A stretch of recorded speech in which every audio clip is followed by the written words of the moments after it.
Hey guys, welcome to Mac Talks. तो आपका फिर से स्वागत है और एक मैच रिव्यू में। आज का मैच रिव्यू में North east United FC versus East Bengal FC का करने वाला हूं। मैच रिव्यू स्टार्ट करने से पहले मैंने नॉर्थ ईस्ट यूनाइटेड एफसी और ईस्ट बंगाल एफसी का एक एक लाइनअप लेके आया हूं और मैं उसी लाइनअप से दोनों ही टीम के लिए स्टार्टिंग 11 प्रेडिक्ट करने का ट्राई करूंगा। तो सबसे पहले मैं ईस्ट बंगाल एफसी से स्टार्ट करना चाहूंगा। तो ईस्ट बंगाल एफसी का लाइनअप कुछ ऐसा है: Gill, Rakib, Hector, Anwar, Lakra, Souvik, Saul, Mahesh, Vishnu, Diamantakos, Messi. और मुझे लगता है कि इस बंगाल के इस लाइनअप से सिर्फ डायमंटाकोस का चेंज होगा, क्योंकि उनको लास्ट मैच में रेड कार्ड मिला था तो वो नॉर्थ ईस्ट के अगेंस्ट सस्पेंडेड रहेंगे। तो मुझे लगता है कि बाकी कुछ भी चेंज नहीं होगा इस बंगाल के स्टार्टिंग 11 में। देन मैंने नॉर्थ ईस्ट यूनाइटेड एफसी का भी एक लाइनअप लिया है और मैं नॉर्थ ईस्ट यूनाइटेड एफसी के इस लाइनअप से भी मैं नॉर्थ ईस्ट यूनाइटेड एफसी के स्टार्टिंग 11 को प्रेडिक्ट करने का ट्राई करूंगा। तो नॉर्थ ईस्ट यूनाइटेड एफसी का लाइनअप कुछ ऐसा है: गुरमीत, रिडीम, दिनेश, जोबेको, सामते, बेमेमार, मायकना, नेस्टर, थॉय, जितिन, अजारे। तो मुझे लगता है कि नॉर्थ ईस्ट यूनाइटेड एफसी के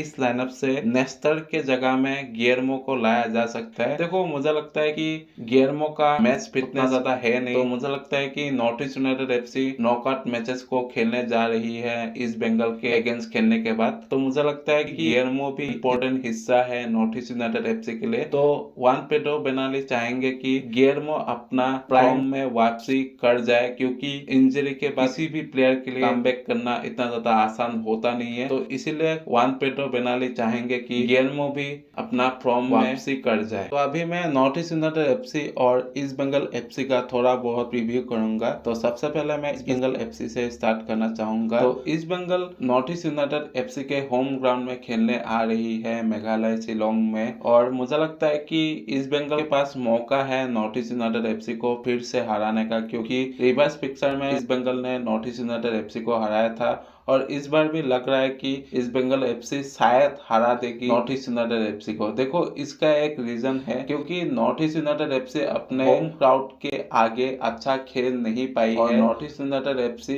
पता नहीं क्यों गुवाहाटी में भी अच्छा परफॉर्म नहीं कर पा रही है और मेघालय शिलोंग में भी अच्छा परफॉर्म कर नहीं पा रही है। इसीलिए मुझे लगता है कि ईस्ट बंगाल एफसी शायद नॉर्थ ईस्ट यूनाइटेड एफसी को हरा सकती है। और मुझे लगता है कि ईस्ट बंगाल एफसी के लिए नॉर्थ ईस्ट यूनाइटेड एफसी के तरफ से अलादीन अजहर, जितिन एमएस और थॉय सिंह जैसे प्लेयर्स थोड़ा बहुत डेंजरस साबित हो सकते हैं। तो अभी मैं थोड़ा बहुत नॉर्थ ईस्ट यूनाइटेड एफसी का भी रिव्यू करना चाहूंगा। तो नॉर्थ ईस्ट यूनाइटेड एफसी को ये मैच अगर जीतना है तो मुझे लगता है कि नॉर्थ ईस्ट यूनाइटेड एफसी को शिलोंग में स्पेशली अच्छा परफॉर्म करना पड़ेगा। और अगर नॉर्थ ईस्ट यूनाइटेड एफसी इस मैच को नहीं भी जीतती है तो नॉर्थ ईस्ट यूनाइटेड एफसी को डिसएडवांटेज नहीं उल्टा एडवांटेज होगा। देखो भाई, कैसे मैं बताता हूँ। तो सबसे पहले तो मुझे सेमीफाइनल क्वालिफिकेशन के सिनेरियो को बताना पड़ेगा, तभी आप लोगों को समझ में आ सकता है। देखो, सेमीफाइनल के क्वालिफिकेशन का सिनेरियो है तो आईएसएल के पॉइंट्स टेबल में जो भी टीम फर्स्ट पोजीशन में है, जो भी टीम सेकंड पोजीशन में, वो ऑलरेडी क्वालिफाइड हो चुकी है सेमीफाइनल के लिए। देन बचा रहता है 2 स्लॉट और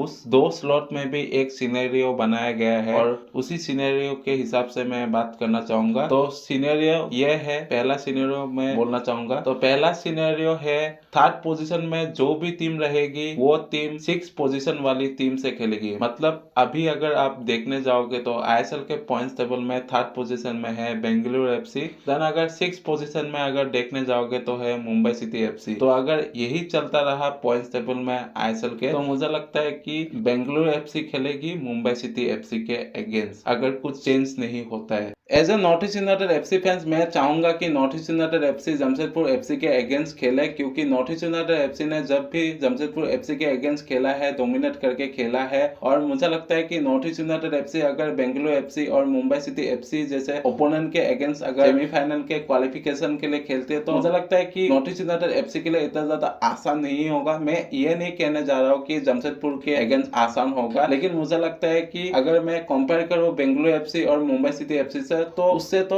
थोड़ा बहुत आसानी होगा। तो इसीलिए मुझे लगता है कि नॉर्थ ईस्ट यूनाइटेड एफसी को जमशेदपुर एफसी के अगेंस्ट खेलना चाहिए। अभी मैं North east United FC versus East Bengal FC का मैच रिजल्ट प्रेडिक्ट करने का ट्राई करूंगा। तो मेरे हिसाब से इस मैच में नॉर्थ ईस्ट का जीतने का चांस है, क्योंकि north east United FC Meghalaya Shillong के फैंस को खुश करना चाहेगी, क्योंकि बहुत ही ज्यादा लार्ज अमाउंट में मेघालय शिलोंग में फैंस आते हैं नॉर्थ ईस्ट यूनाइटेड एफसी को सपोर्ट करने के लिए। और मैं भी चाहूंगा कि नॉर्थ ईस्ट यूनाइटेड एफसी इस मैच को जीते। देखो भाई, कैलकुलेशन एक अलग चीज है और फैंस का सपोर्ट एक अलग चीज है, और नॉर्थ ईस्ट भी चाहेगी कि लास्ट में जीत के खत्म करे अपने लीग को। तो आज के लिए इतना ही। इसी तरह का अपडेट, एनालिटिक और प्रेडिक्शन के लिए मैंग टॉस के साथ बने रहे। अगर अच्छा लगता है लाइक कीजिए, सब्सक्राइब कीजिए, बेल आइकन को दबाइए, और मिलता हो किसी नए वीडियो में किसी नए टॉपिक के साथ। अगर आप फेसबुक से देख रहे हो तो फॉलो भी कर दीजिए। Thank you.